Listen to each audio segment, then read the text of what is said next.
A brain injury doesn't always mean a visible damage on a scan either. It can be defined by how the brain is functioning, but not just how it looks. You can look fine and still be healing. I literally could not even call 911. I'm like, can you Right. call 911? I couldn't even remember how to call 911.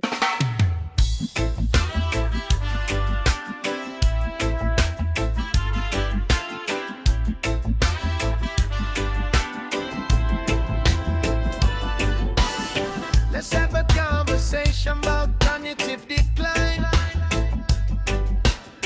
Let's have a conversation about physical decline.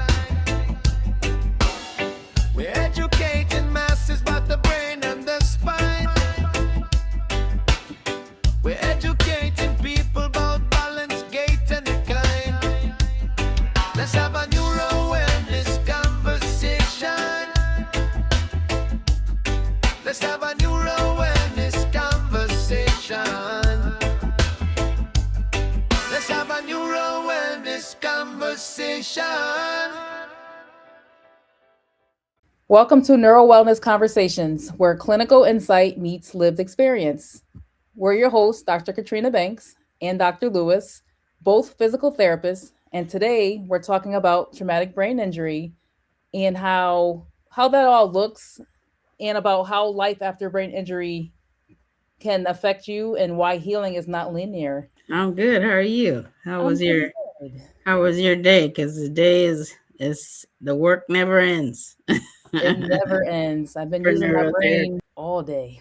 Yeah, I know. I mean, off camera, we were just talking about that switch that is required when you're working clinically, and then have to transition to being right brain. So going from left brain to right brain, and how difficult it is, and actually how tiring it is. I think a lot of people don't understand, Mhm.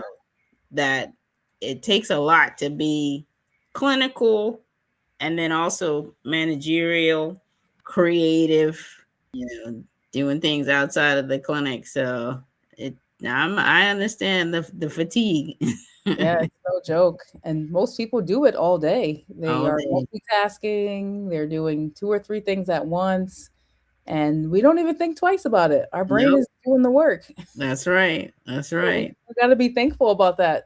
That's true. Yes. So let's talk a little bit about what is a brain injury because it looks very different for a lot of individuals. Absolutely.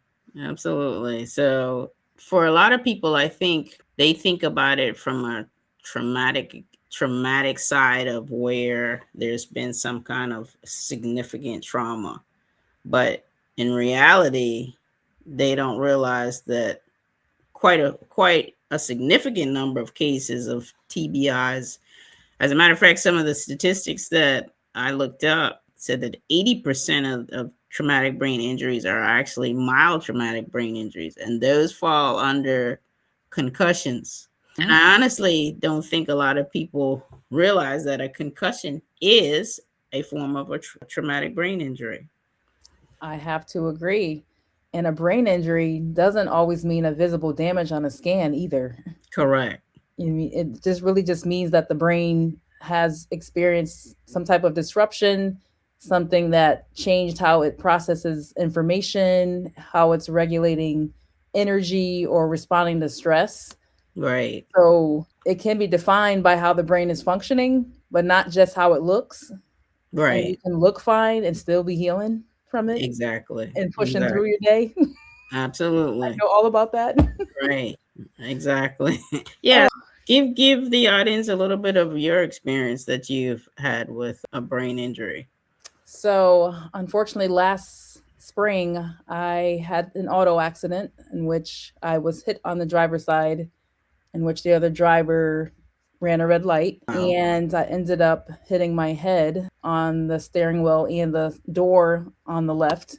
Oh wow. And I was pretty dazed. I couldn't even, like, somebody ran up to the car after the accident had just happened, and I literally could not even call 911. I'm like, "Can you Right. call 911?" I couldn't even remember how to call 911. Right. And then I had my sister, she's on speed dial. So I clicked her on the phone and I couldn't tell her where I was at that Wow. moment, like what Wow. intersection I was at. Right. And I went to the ER, and unfortunately, I have to say I wasn't too happy because they didn't really do a good neuro evaluation. Right. They didn't really check, to see what how my eyes were doing. They didn't really see how my reflexes were. They didn't even ask me questions to actually see that I was coherent. They just Right. did a scan to make Wow. sure I didn't have a brain bleed. And after I left the ER, I knew I wasn't right.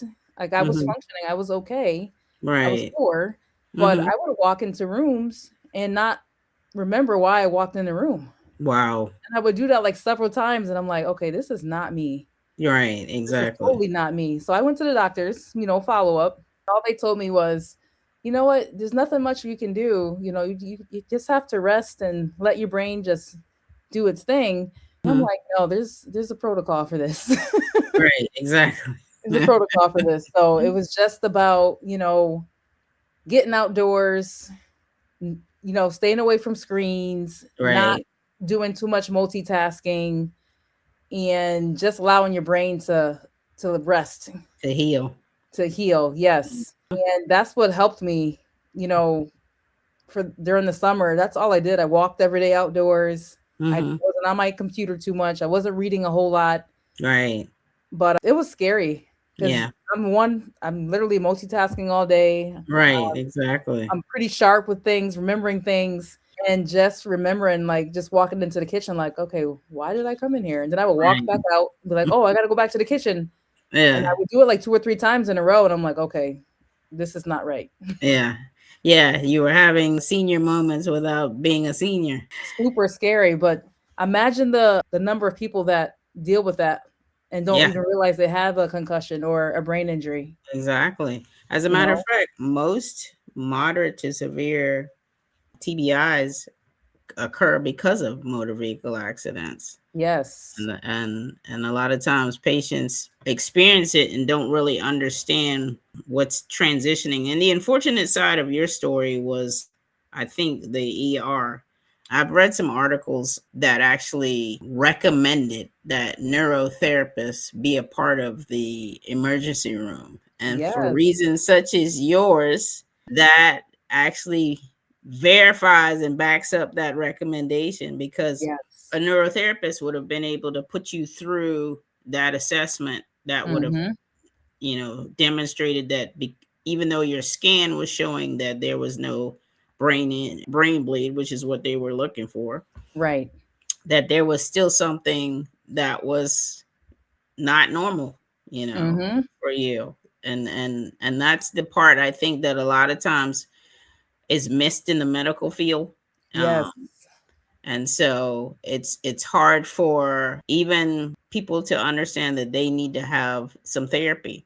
I Mm-hmm. remember a story of one of my patients who was walking on her sidewalk, and she was considered elderly, but I mean, she was probably, I think she was in her early 70s, but still doing well, emulating normally good balance, no cane, no walker.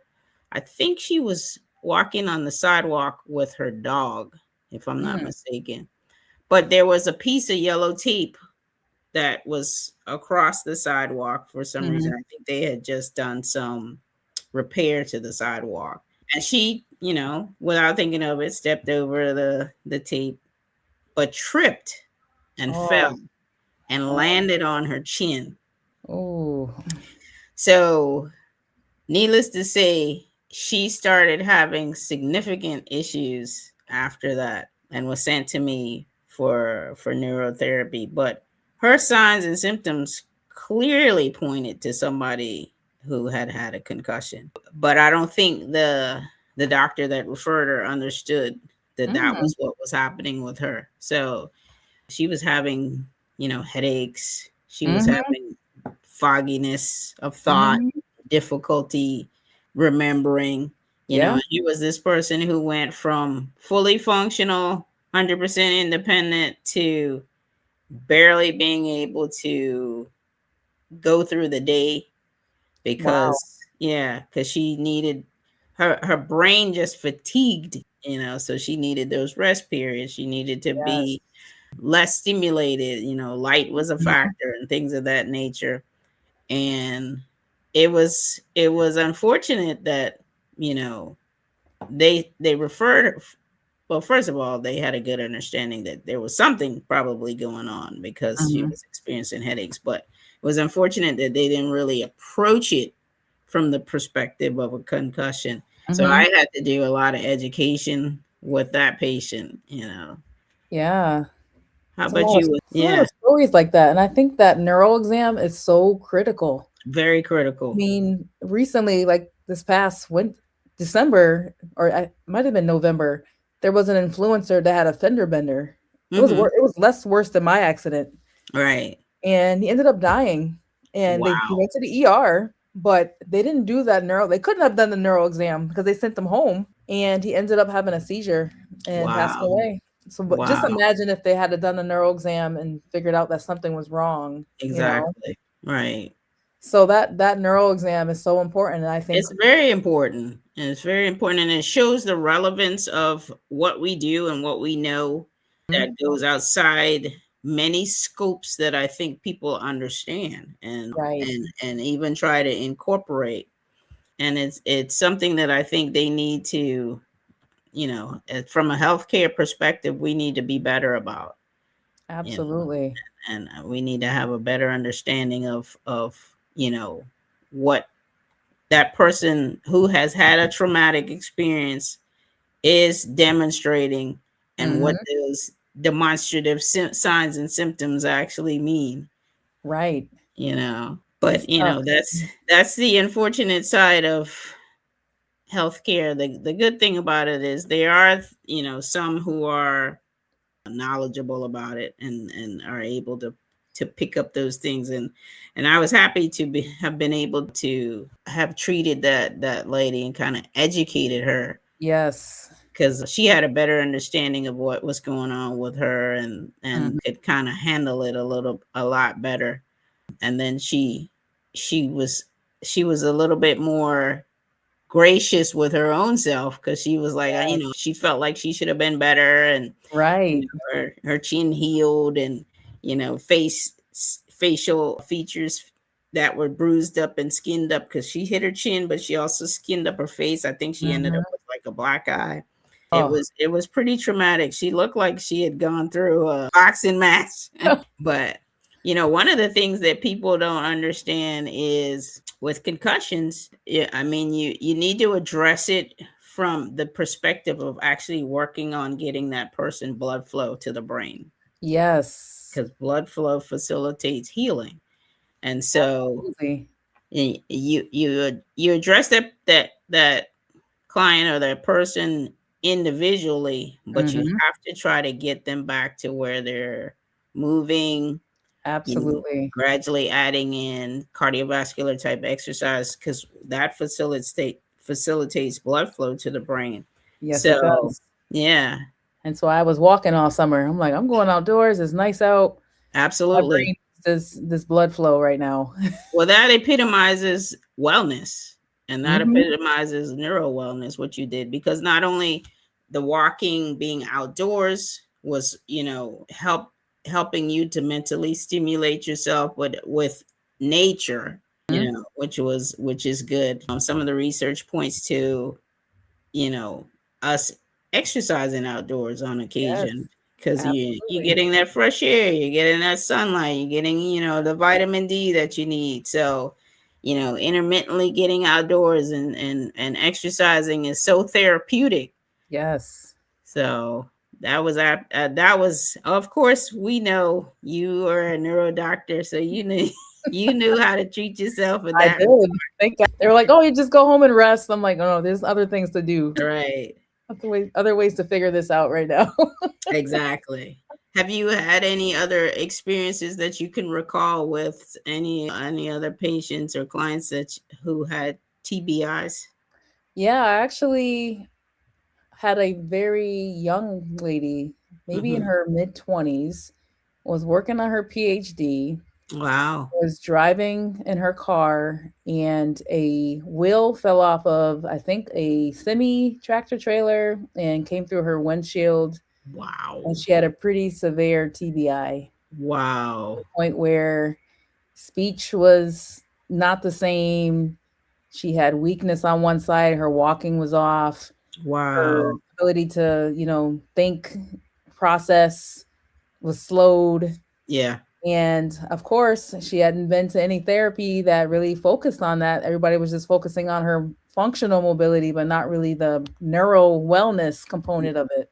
Correct. And just getting her to, do basic things like being able to shift her weight and to do 180-degree turns or 360-degree turns, her ability to have attention span. Like those were the things we were working on. Right. And she made a lot of progress, but of course insurance stopped her therapy, and I Wonderful insurance. unfortunately couldn't work with her any longer. So, Right. but just that type of story is just like, wow, how her life changed in an instant with that Right. accident where she was fine getting her PhD in the science field, and now she's got this severe TBI that she's going to live with for the rest of her life. Correct. And I don't believe she's gotten any other neuro therapy. Like I think I saw her at a pro bono clinic at the Mhm. college when I was there, and it was nice to see her there, and the students were working with her, and I was kind of overseeing things, but I don't think she's ever gotten that type of level of therapy. And that's what people need. They need Exactly. one that's going to understand what they're going through and understand how the brain works and, understand what their needs are to Mhm. incorporate into that plan of care as well. Right. Right. That's the unfortunate side of the insurance Oh, companies, don't get me and we started. can probably write a book on a lot of that, as far as the scenarios of patients that really can benefit from having, more sessions and having the insurance not deny care. Here we are with a young lady who's in the prime of her life who needed, you know, more sessions, and she couldn't get it. Yep. And that's the frustration sometimes, as on our part, especially in the neurological realm, when we Yes. have these clients that we clearly know can benefit from having additional sessions and having more skilled PT. And if any insurance companies are out there listening, please, for humanity's sake, for the sake of just caring about life and, people, let's stop thinking about it from a monetary perspective all the time, and let's think about it from the perspective of this person's quality of life needs additional sessions, or needs a skilled neurotherapist. Yes. That's the other thing, being able to seek out and find somebody like you and I who have the ability to transform their Mhm. lives, pretty significantly. So Super that's frustrating. that's that's a good and a sad story all at the same time. I just Yeah. hope she was able to get some other care. Sometimes there are scenarios where they can get assistance with some of their care, or some therapists that provide, like you said, she was at a pro bono clinic, but even with a pro bono clinic, there's still, you can only provide so So much, much. you know, Mhm. for a period of time. But that her signs and symptoms sound like they were typical of somebody that's had frontal temporal Yes. brain Damage. injury. Yeah, because we tend to see that slowed processing, that decreased Mhm. executive function, memory deficits, and those types of things. Or their I emotions remember, will be off. yeah, I remember having, before I became a physical therapist, before I even went to PT school, I Mhm. worked for a company, and this company was specifically one that assisted brain injured people to have their own apartment. And Oh, actually, I loved it. I loved working there. I loved dealing with the clients. And it was, you saw the difference in personalities and affect. Oh yeah. For sure. Because I remember my first night of working with one of the clients, and I actually worked the 11 to 7 shift where I was just kind of sitting there with them. I was responsible for pretty much helping them with whatever their care was, whether that was transportation, almost like Like a care, group home, but something almost like it, but these people had their own individual apartments. So nice. we would go into their setting and assist them with, just day to day living and transitions. And I'm sitting in the living room because the gentleman went to bed, and I'm reading, while I'm sitting there. And then out of the corner of my eye, I see this slow moving object coming into the living room, walking past me.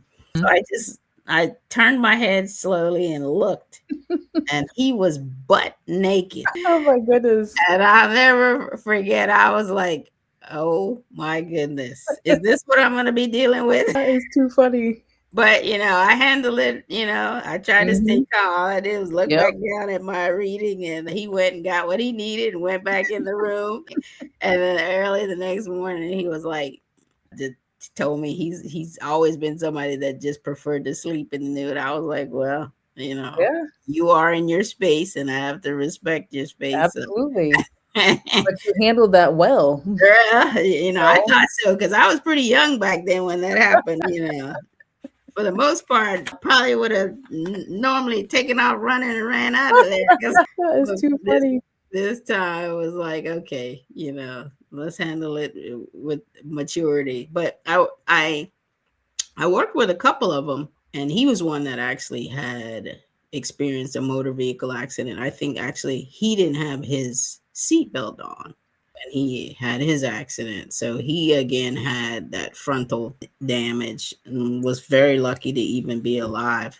Wow. But Thank God. the processing was very slow, the Mhm. mobility was slow.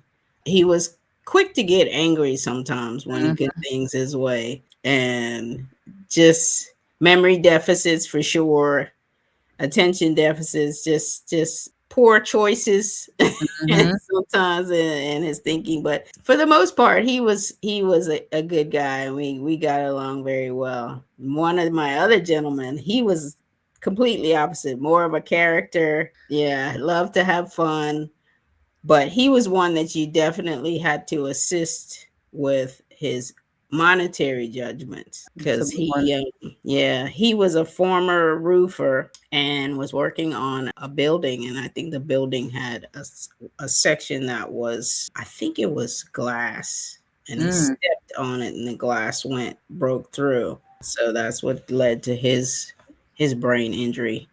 So yeah, it was an interesting experience. It was uh, in some of the cases, it was an example of people that look fine, but Yeah. struggle with Mhm. quite a bit of things, day to Yeah. day things. Up under the rug. Oh yeah, they're fine. Right, Yep, exactly. living alone. Like, oh, this person really living alone? Wow. Right. It's an interesting population to work Mhm. with. I've never dealt with the pediatric population even when I was in school, but even the pediatric population can have brain injuries that some people Absolutely. probably don't even realize that.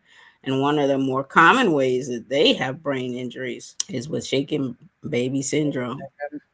So similarly, as an adult, you know the brain is a precious organ, and the unfortunate side to that scenario is the trauma that occurs to those little ones. But Mhm. as adults, we have to take care of our children, we have to take care of ourselves. We've got to do the best we can to take care of these brains. Absolutely.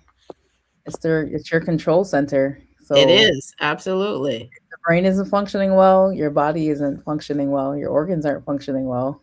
That's right. That's the way And to if look at it. That's the way to look at it. And if if we don't keep that center, that brain functioning, the rest is history. I agree. I mean, I think the other problem that I see is the medication component Yeah. where Western medicine just loves to throw medication at everybody for symptoms. That's It right. actually changes your chemistry of your brain and how your brain functions as well. Right. And So when people processes. are on medication too long, Right. it's hard to get their brain to be back to where it was. Exactly. Now their brain is consistent or used to this medication, being fed to it, and it's hard to wean people off. Yeah, absolutely. And that's the importance of what we do and neuro wellness, because neuro wellness is to educate people about things neurological, but also to teach you how to take care of yourself outside of Mhm. the confines of what's probably typically thought of. Right. And that includes, nutrition It's a and big one. things outside of medication, like you said, and sleep and rest. So there's a lot for everybody to learn and understand, and I am glad we are going to be party to educating the Yeah. masses. Yes. And hopefully you learned something tonight. Hopefully they did. So reach out to us if you have any questions. We want to thank you for listening to Neuro Wellness Conversations, where clinical insight meets lived experience. So if today's conversation resonated with you, share this episode with someone who could benefit. Be sure to subscribe so you don't miss future conversations on neurologic wellness and the nervous system health. Until next time, keep Until supporting next the time. nervous system that supports you. Awesome. Let's have a conversation about